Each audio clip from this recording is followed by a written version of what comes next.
All right, brother. So for the people who don't know you or those who have never met you before, you want to tell them a little bit about yourself? Yeah. My name is Evan Landau. I'm 19 years old. I was born and raised in Austin, Texas. Yeah. And I was homeschooled my whole life. Never been to a single day of school. I started working when I was around 17. I graduated early from high school, and I just started working for clients. I did like client work. I did a lot of IT, a lot of website, a lot of filming, editing. I kind of just learned everything on the go. I got two brothers. I like sports. I'm a tennis guy, basketball. I used to play drums. I have hobbies. That's pretty much it. Yeah, that's what's up, bro. And you're a hustler. Hustler. And you're hustler. Yeah. Straight hustler. All right, brother. So about the homeschooling, like, what do you, because I don't know what percentage of people are, matter of fact, I can Google that real quick. Percentage of, because I think it's what, like maybe 90% of like not homeschooled? It's very few people. Yeah. What percentage? Google AI says 5.4%. So like you definitely have it feels less than 5. It feels less than 5. I had like small classes I went to and stuff. Mm-hmm. Like 3 people, 3 kids, 1 teacher. It was small. Damn, that's intimate. Then you really got to know like the other people. It's intimate, and you get to know. Like it's usually at the guy's house. It's like teachers and stuff that just teach homeschool. Oh, okay. It's kind of like more. Okay. Yeah, it's more intimate. I was gonna ask you if it was like your mom or something teaching you, because that's. Nah, it starts off with my mom taught me a lot when I was younger, but when you get to like the teens and stuff, you go to classes and there's like local people that teach just other homeschool kids. Mm-hmm. So it's the main reason for it is flexibility, because if you go to school, you're going there like wake up early, stay late, do homework, and then there's no flexibility to do anything else. So that's the main reason. Even though we ended up doing classes and stuff, it's like 1 or 2 classes a week. It's nothing crazy, but 1 or 2 classes a week. Yeah, like I think my math class was 1 class a week, and then you do homework for the other days. Science was like 2 hours every week on one day. Really? But yeah, just I guess because you cut out all the nonsense, bro. You just get right to like what you need to know. Just get right to it, yeah.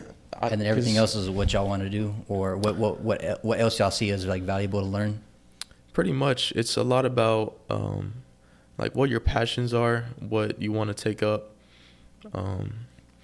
For me, I just picked up a lot of stuff like yo-yoing. I'm a yo-yoer. I'm teaching him how to yo-yo. Yeah. But it's like random stuff you pick up, and it just lets you do what you want to do instead of doing what they're telling you want to learn. And with that, you're able to graduate early. So then you graduated. Is that why you started working at? So you graduated like 17 or 16? So yeah, I was exposed to it because I was starting to go to events and stuff. I went to one in Florida, and it was kind of just events where speakers were at and a few thousand people, but there were some big names. And I was watching a speech one day, and all these other kids were kind of distracted, but I was kind of locked in on the speaker, just interested in what they were saying. And this doctor just saw me like paying such close attention. I didn't know her at the time, but she was like, I saw you like paying attention, and I'm starting this company, and I need someone to like run my Twitter and stuff. No way. Like, yeah, it was just out of nowhere, and I'm like, yeah, man, like of course. Yeah, you were 17 at the time? I think I was 16. Okay, yeah, young kid. Around that age, but I just always say yes. Yeah. Whenever someone, because I wasn't really anything, so a yes, like any opportunity. Yeah, take anything you can. Take any opportunity. I pretty much never said no. Occasionally, you'll have to put up boundaries and say no, but yeah, for sure. That pretty much like never came up. That's what's up. Do you see like any like a difference in the mentality between you and other kids, or you just like notice different toward? Yeah. I don't know anyone like me. Like I don't know the best way to say that, but I don't know. Talk that talk, like, bro. I can't really relate to anyone any of my peers, like all the 19-year-olds I know, I'm 19 now, they're in college. Most of them hate it. I don't know what it is right now, but college is not the same right now. And they're just getting through every day. But I'm just doing something completely different. Yeah, for sure. Because I have a feeling that you're not gonna step. Are you going to college? Or are you not gonna? No. Yeah, I figured not. Probably not gonna step a foot into college. No. If I'm not arrogant about it, I think if I wanted to become a doctor, or if I wanted a MD or a JD, yeah, I would go. Like, I would. If you needed to go. If I needed to, but there's no reason for what I want to do to go to college. That's how I see it. What you want to do is actually, we're about to get to that. So I know you had a story about you and your science teacher. I don't know if you wanted to tell it right now. Yeah, well, that was kind of just what I mentioned. Like that was the start of when I got the opportunity from that doctor. Okay. Yeah, and then I just went to my science teacher and I said, I just got this thing. I need to finish this class by like next month, and I was like, give me all the work for the whole year. I'm gonna do it right now this month. So she's like, yeah, of course. So she gave me all the units. I just knocked it all out in 1 or 2 months. Yeah. I just got out of there, and I haven't really done a class since that, because I just took the job. I met a bunch of people. I just learned from. That's one of the biggest things I say. You learn from what you do, because a classroom it's kind of fake. It's manufactured. Yeah. It's just not really an environment like where you're on the go. You have to do it or you fail. Like the only option, it's real life. Yeah, for sure. That's what I say to everyone. Just go in real life. Don't wait. You just got to start now. And like, you learn so fast. If there's pressure, you have to perform. For filming, I didn't know how to use a camera. They gave me a Black Magic. But you're going to learn real quick because you're thrown into the fire, right? Yeah, I was thrown into the fire, and I liked it. Like, I thrived in that. I was traveling the whole country, and like $15,000 camera. They're like, use that. I'm like, oh, okay. Yeah. So, like, would you have to add it to like, all right, let me figure this out real quick. Boom, boom, boom. I guess you started looking at YouTube videos or books or whatever. I had barely any time. I just hit record. You mess up sometimes, you learn.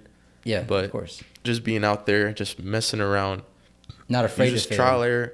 Yeah. Okay. It'll work out. It always works out. Oh yeah, that's what's up, bro. Just trying to like build what kind of a person you are, you know? Yeah. But I know that you started helped start a business with your brothers when you were really young. Yeah, that's crazy. You want to speak a little bit of that? Yeah. So I got 2 brothers, and one older, one younger, and we did these rainbow loom things like with rubber bands. It's like little bracelets and stuff. When I was young, they called them silly bands. I think that's what I think it's like tiny rubber bands, and then you make. You have like, a name for? It's called rainbow loom. Oh, okay. Oh, yeah. I remember these. That's entry level though. Well, we took that. We took it. We went crazy. This is child's play. Yeah, that's child's play right there. But we did like dragons and like characters and animals. Yeah. We were just messing around, but we made like it's all we were doing. All 3 of us. Yeah. And we were just making like hundreds of things. So we're like, you know what? Let's sell them. So we priced them like high. I think we put a $50 price tag on a lot of them. On the bracelet that y'all made? No, the bracelets were like cheap, but on the sculptures and stuff. Oh, okay. Oh, because you would make them out of this material. Yeah, we made them. We handmade all of them. It took a lot of time, but it was fun. We were just like locked in. That was our daily routine. Yeah. But we went to like festivals and we set up booths. Really? I was like, it's like 7 or so years old. I didn't really know what I was doing. Like we made, like we got shirts. Yeah, because at 7, what are you, like in second grade? Yeah. Yeah. We were just having fun selling, and we didn't really understand how big it was. But one of the events we got, I think almost $4,000 just from that one event. Damn. And we were 7. I didn't know how much money that was. Yeah. The money just kept coming in. People, we were just a bunch of like we were good marketers because we were young and cute. Yeah, everyone's like, "Oh, I'll buy your bracelet." It was like colorful vibes, and we donated some to charity. That was part of it too. Yeah. And then we walked out, or we got on TV for it.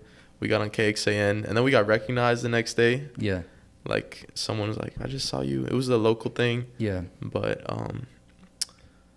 yeah, it didn't really go anywhere from there, but it gave us like a glimpse into. Yeah, it exposed you out to that at like an early age, like what is possible. Yeah. Some people will never feel that in their whole life. Yeah. You know, like making something that you made yourself, and then seeing it kind of like blossom into whatever, you know. Yeah, it was natural. It was just something like we loved it. We loved doing it. Then we just sold it, and it was smooth. It was natural. Hell yeah, bro. That's crazy. That's a crazy story.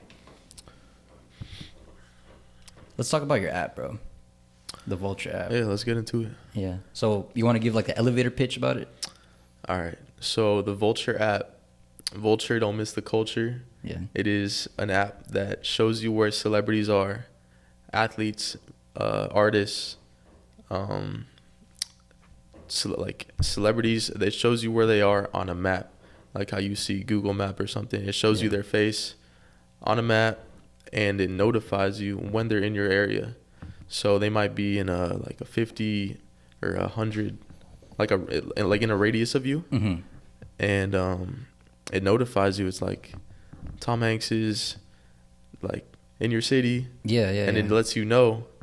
And then there's group chat features on it. So basically how it works is there's a group chat for each person. So you pick your favorites. Mm-hmm. You pick your favorite actors, athletes, whatever, singers.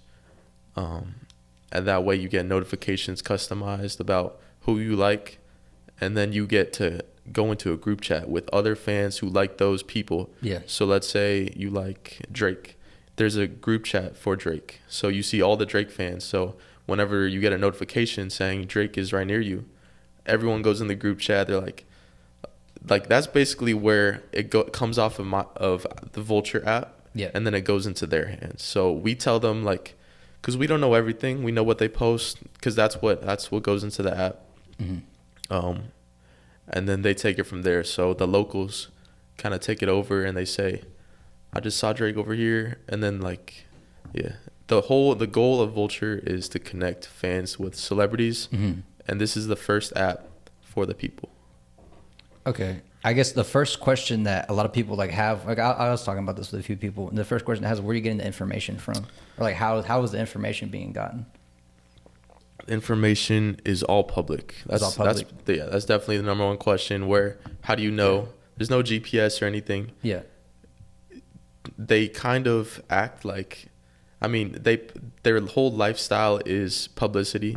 Yeah. Because they're their brand. They're the product of their brand. And a lot of people say, oh, they're human, they get privacy. They signed up to be a public image and they're the product. Yeah. So people want to see the product. And everything that goes into the app is posted. So it could be on Snap, Instagram Story. I think Instagram Story is the main one where people tag where they are. Mm-hmm. Are y'all scanning Instagram for it? Yeah. Or is someone manually putting in stuff? So right now it's pretty much all manual. Okay. Or it's going to be when the app releases.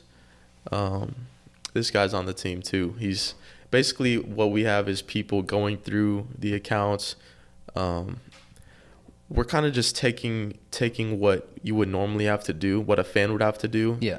And doing it for them. Okay. So we're scrolling through things and it's kind of this is my example. I don't have time in my day. I see 3 or 4 posts a day, and then I just have to get into whatever I'm doing. I'm just busy. Yeah. So but I don't want to miss whatever's happening. It's the fear of missing out. Yeah, FOMO. So notifications, I want it to be put in front of my face, so I don't have to scroll. Cause there's a lot of people I follow, and I would it would be a good thing to meet them. Yeah, it'd be cool. And sometimes I just hear about Danny Duncan was just in Austin. I'm like, bro, I could have met Danny Duncan. Yeah. So, yeah, that's the goal. It's to do all that for the fans. That's what's up, bro. Do you have a way for the celebrities? Because let's say you're maybe a lower on the tier celebrity. Let's say like you're a mid-level like Twitch streamer, do you have a way for them to be like, hey, I want to put my, if they want to get more exposure or if they want to connect with their fans better, like, because I think I could see this as like like helping out the celebrity too, if they want to be like, hey, bro, I'm trying to be on your app, like coming from the other direction. That's like the number 2 question a lot of people ask, like, what do the celebrities think about it? Yeah. It's not really about them. I think it's an app about the fans. Because I think it's for the fans. Because it's a celebrity for an app for the celebrity would be on their side, but this is on the side of the fans. I kind of think of it as 2 sides, and most things are for the celebrities, but the fans are out here doing everything. Yeah. Like struggling. But they get a say too. So okay, I'm starting to see what you mean by this for the fans. Yeah. Okay. How do you come up with this? All right. So basically, I was on a trip with my boy Rhino, and we were just in Miami. We were scrolling through our stories trying to see, because he just met Duke Dennis. You know who that is? I don't know who that is. He's a YouTuber, but there's a lot of people there's a lot of celebrities in Miami now. Yeah. And we were bored trying to meet a celebrity, and he was just like tapping on his story, and I'm like, how is there no way to see what celebrity is in your area? It's 2023. Everything is out there, but there's still no way to know that. Mm-hmm.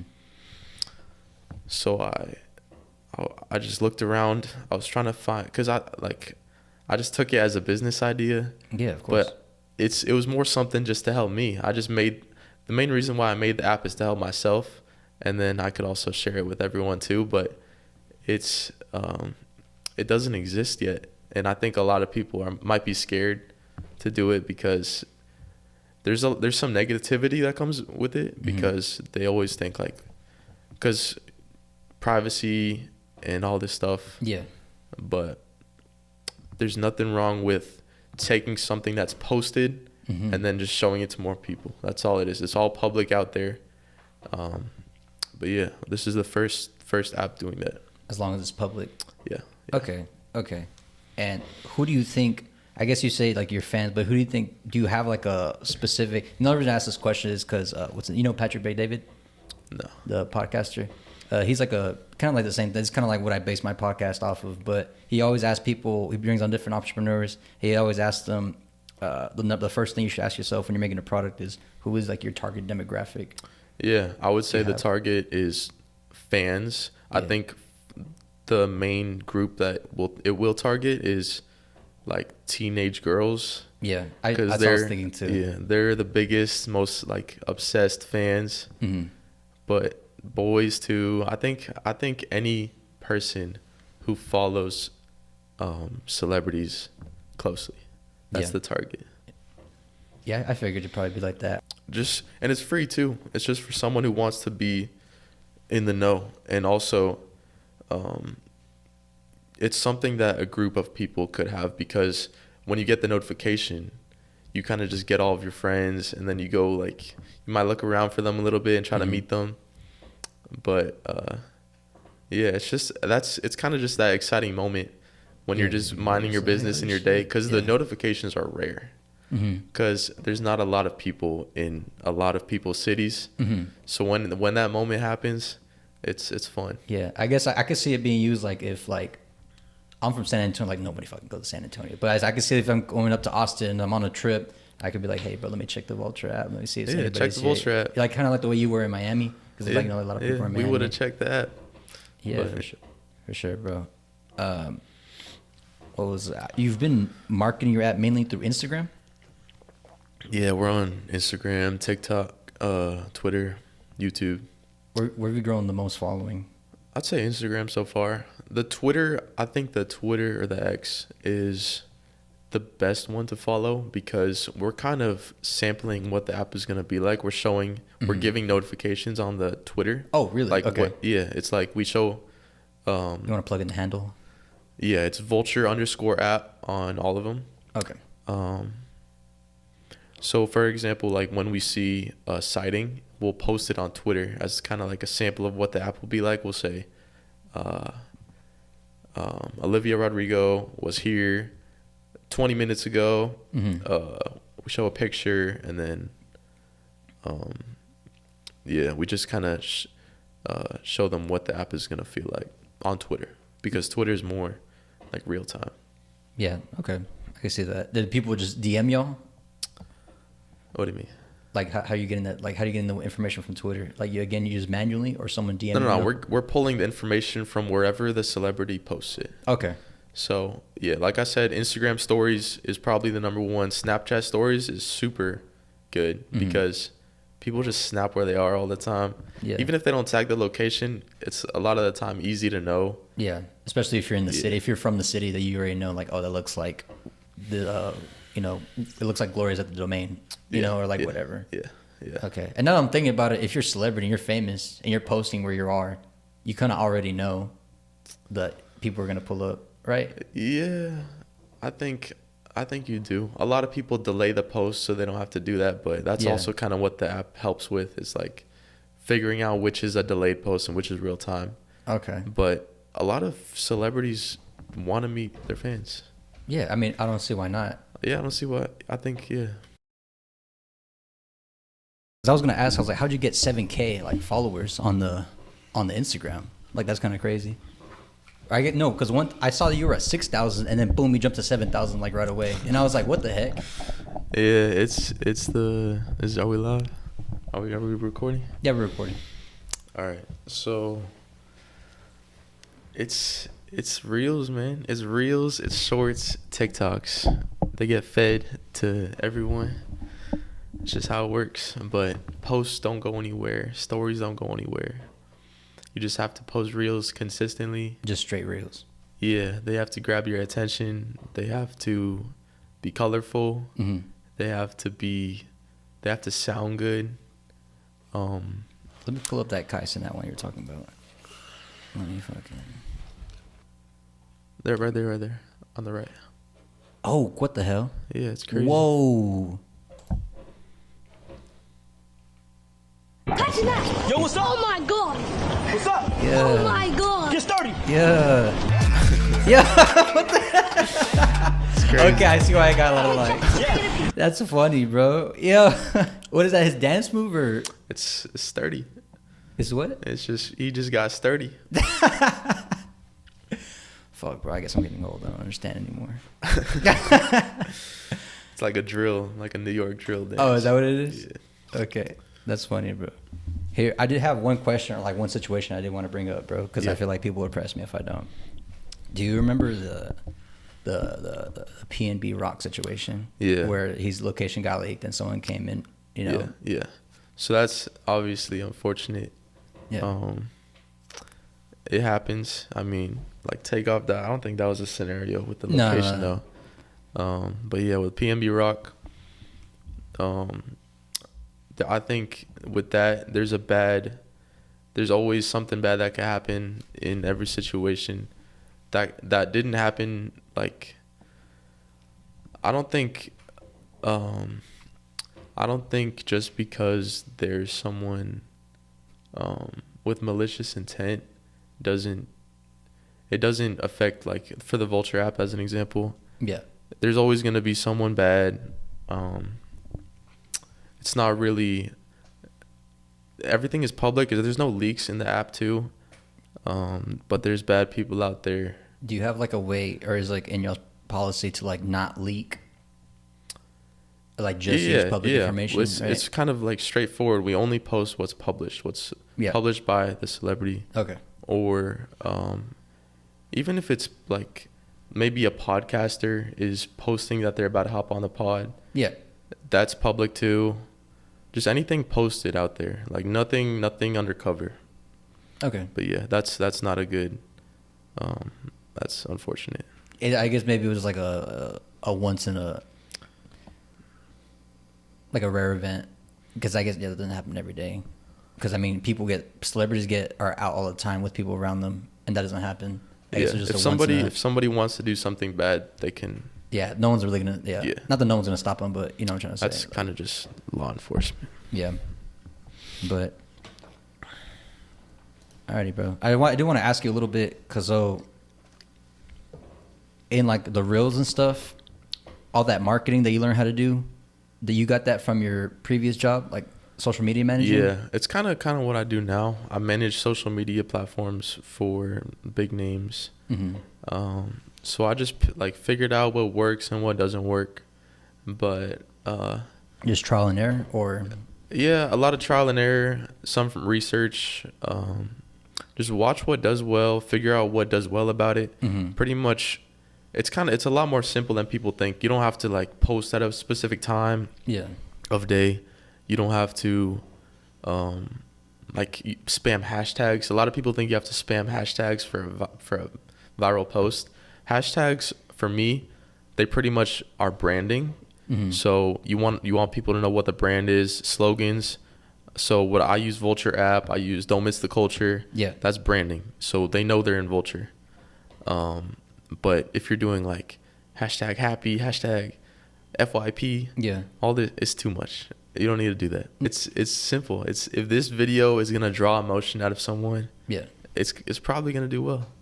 It could be happy, it could be like emotional. Like you'll see sad videos go viral, but if it's just nothing, you can't expect that video to do well. Like that one that got 10 million views, it was like the best vibes. Everyone, that made me laugh. someone on the comments was like, I can't stop.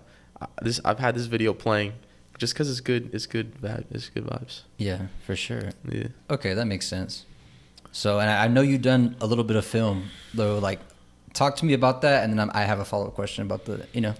Yeah. So with film, the first experience I had with cameras and stuff, it was I went on tour. I went on tour for over a month around the country filming speeches for a client, and it was kind of a disaster, I would say. We did events, I think pretty much every single evening.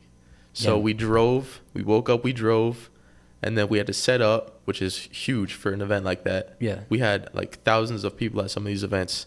And then we had to like dump it all out on a cart at night. We barely slept. We barely ate, actually. I think I lost a lot of weight because we had one meal a day. We just went to like a restaurant, usually not even that nice of a restaurant. We got nice hotels and stuff because we had some money, but that was the first experience I had shooting. And then I kind of got into documentaries and like news style clips, some podcasts, and I had my own show, which is A Man on the Street, where I just went and interviewed people about like current events and stuff. Those are street interview stuff, right? Yeah. So my client was like, "You're a kid. Let's just have you do some interviews." And it wasn't my idea, but it was someone in the company. He's like, really? Yeah. It was like this dude in the company. He's like, "Evan, let me just show you doing this." We had no authority from the boss. Yeah. We just went and did it, and just for fun, kind of. And we just showed it to the boss, and she's like, "Whoa, like this is amazing. Yeah. We got to make this into a show." Really? Yeah. And then from then on, I did like. And you were happy to do it. Yeah. I didn't. Like I said before, I said yes to everything. Yeah. Even though it's like awkward and stuff to walk up to people. Yeah. That usually a lot of people, there was a lot of no's. I was like, "Do you want to do an interview?" A lot of no's, but some viral moments came with it. Like a lot of good came from it. Yeah. Hell yeah, bro. That's what's up. And then it got taken down. So I'm not even kidding. It got like one got like. It was on Instagram? Yeah, like a few million views. Not on the TikTok. It was on TikTok? I think the Instagram might be still up, but the TikTok is where I did really well. And then I had this interview with these girls, and they had like a dumb answer, and it just went viral because it was kind of funny. Yeah. And people got a little mad too because it was kind of a serious topic. I think it was about the border. And they were like joking around about it. Yeah, they were just playing, but it's nothing serious. And then it just kind of went too viral, and it got taken down, the whole account. It got taken down. I'll take that shit down. As I saw it on TikTok, they were like, "Nope." Take that shit off. TikTok, they don't care. They really don't, bro. I really I don't keep up too much with my TikTok, and of course right now I'm like shadow banned permanently on Instagram. Cool. Damn. But how how did the filming? How did you transition from that? Because I know I want you to tell the story, bro. How you shot a documentary, or worked on a documentary that was shown at Trump's house. Yeah. So walk me through like the whole thing, bro. I met this director. He was in Ferris Bueller's Day Off. You know that Really? movie? Yeah. And he's done a lot of movies. He's an actor, director, and he kind of just took me under his wing. He taught me a lot. He was kind of one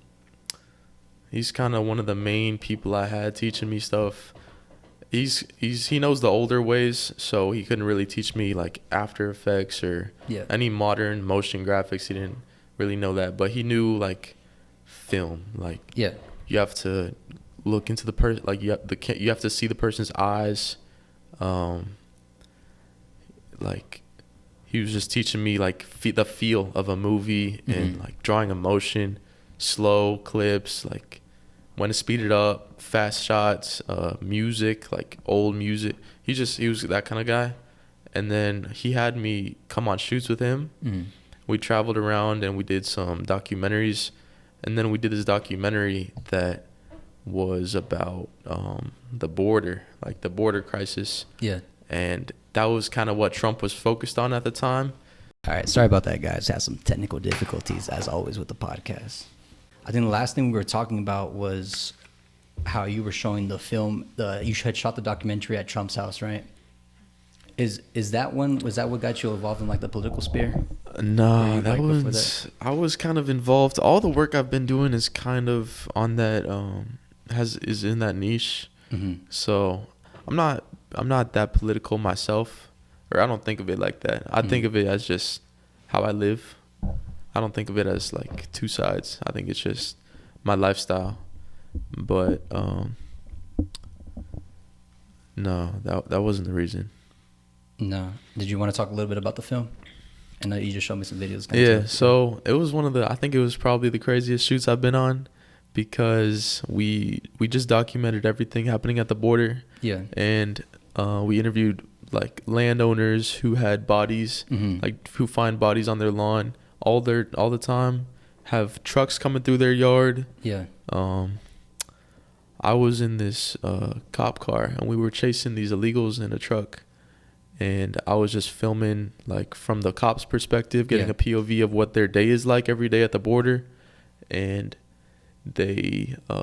we spotted a truck full of immigrants, and they just started going on a side road like 150 miles an hour. So we just bumped it up 150. We had like 5 cop cars come after us too to help. And then they finally realized they had nowhere to go, so they just like drove into a fence, and then I don't know how many, but all the illegals jumped out of the truck. One of them just ducked down in the grass, and all the other ones just ran into the woods. It was the middle of the night. But I think we caught a few. We put a drone up. We put the dogs out, and it was a crazy shoot, but that was what we showed at Trump's house. Yeah. Well, what was his reaction? Did you see his reaction? Or Trump? I don't know where he was watching it from, but I think he wasn't in the room yet, because he gave a speech right after we showed it. But it was just about like Ice and Tom. Tom being Tom Homan, the guy, the director of Ice for Trump. Did you change a lot of like what you thought about after shooting that documentary and being there at the border at all? It didn't really change. It just was an eye opener, because I didn't know like the amount of deaths. That's the main thing. The amount of deaths, the amount of rape. It's not a good place to be, the border. Was there anything else we were going to cover, bro? Would you be willing to debate my friend Cole? You said what? Would you be willing to debate my friend Cole? Bring Cole on here. We'll have a friendly debate. Me and the boy here can moderate. You know, let's do it. I think I can sit right here. Y'all be right here. It'd be cool. Civil debate. Y'all are like in the same everything. So I think that'd be kind of cool. Yeah, I'm down. All right, that'd be cool. So y'all stay tuned for that. Was there is there anything? Yeah, but is there anything else you came here to say? Anything you wanted to say? Vulture App. Yeah, just You- be ready for the app to launch. It's close. We're in the final stages. We're in the alpha stage. Yeah. Just follow the accounts Vulture_app on IG, Twitter, TikTok, YouTube. I'm posting like fun clips right now just to get people ready for it, but it's about to launch, so just be ready and follow and stay up to date and follow the Hustle and Muscle podcast. Oh yeah, Hustle and Muscle always. I'll throw out some updates, shout you out. Do you have like a launch date? We don't have an exact date yet. Not yet. But it's close. Yeah, it's kind of hard, especially with software development. It's like, Yeah, I wanna because then make you, sure you it's- realize that, oh shit, we need to go back and fix this, and that's gonna take like X amount of days. And I want to make sure it's perfect before we launch. Yeah, because I think a bad launch could really like mess you up, Yeah, like permanently, even if yeah. you do a comeback. It's gonna definitely be improved no matter what we come out with, because it could always get better, and we're gonna keep adding more people and like figuring out what works and what doesn't. But Can I ask how much money you've put into it? I've put If a not, good amount. yeah. I've got If yeah. not, it's cool, but I just go ahead. It's come out of my own pocket, but I have an investor that's interested for like when we need to go big, because developing the app.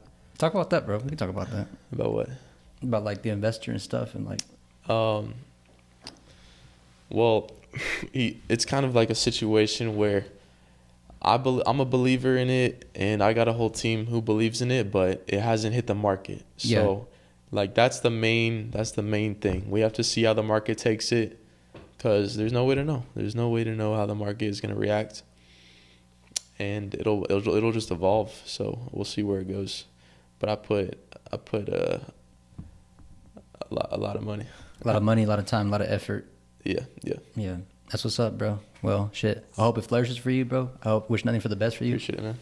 And I think that's it. For the audience, guys, if you stayed until the end, please hit that like button. Well, first off, I appreciate it, and hit that like button if you like this video, and hit subscribe if you're trying to see more of this type of content. I usually try to do. I'm gonna need to get more consistent. I'm gonna try to do one every other week. The next one will be coming in January, and yeah, at least once a month or once every 2 weeks would be optimal. But besides that, guys, take care. Merry Christmas, Happy New Year's, and I'll see you guys in the next one. Bye.